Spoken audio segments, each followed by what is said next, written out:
Hey, Mike here with Reprint Equipment. And first off, I wanted to thank everyone that's watched the videos.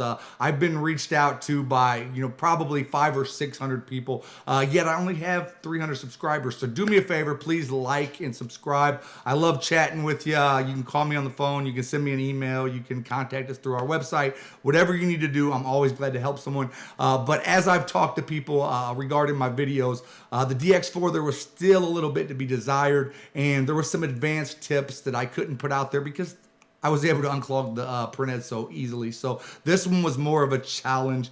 I was glad to salvage these printheads because I actually had a past customer. One of my first customers that I sold a machine to had a problem with his machine. He needed some heads. He didn't have much money. So I was grateful to be able to salvage these printheads and be able to give them to him to put in his machine. So a little history on this machine itself. This machine had been sitting for about 12 years. It had been unplugged for 12 years, and I saved both of the print heads, both of them.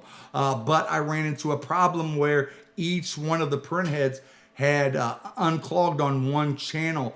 So that posed an issue whenever I tried to give vacuum to do suction because we was getting air. So I had to overcome this obstacle, and I'm gonna show you right here what I did to do that. So if you're in an instance where you do save one side and the other one's not coming, don't get your syringe out. Don't try to force anything through it. Do things this way. And if you haven't watched my first video, that one is vital. Make sure you check that video out because that's going to give you the basics. This is an advanced video. And as you can see right here, you can see that I have the magenta and the cyan channels are both unclogged, leaving me with the black and yellow. And what I did here was take some ink line. I went ahead and melted the ends to make sure that they wasn't seeping any type of air, and I stuck those on the nipples of the manifold for them channels. That way, whenever I created suction and vacuum, I was focusing on the clogged, the black and the yellow. I did this, the head soaks every single day, followed repeatedly by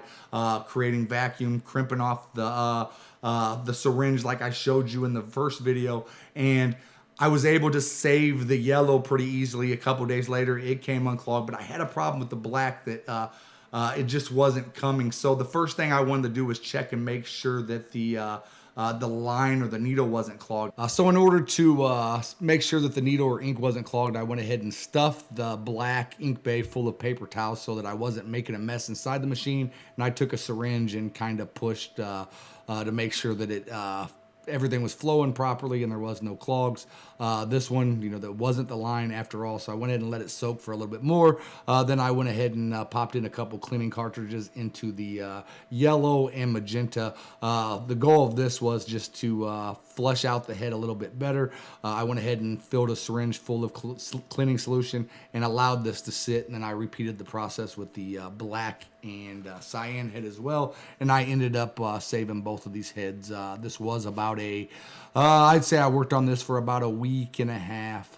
Again, rinse and repeat, head soak, suction, and was able to save some printheads that have sat for 12 years. This machine was rocking. This one was actually rebranded Gigantogram machine. This was very common back then with the 300V. Many different companies rebadged these and rebranded them. And the ink, I believe, was an OEM EcoSol Max ink, but it unclogged. Everything's good to go. And hopefully this helps you unclog your printheads. Thank you guys for watching.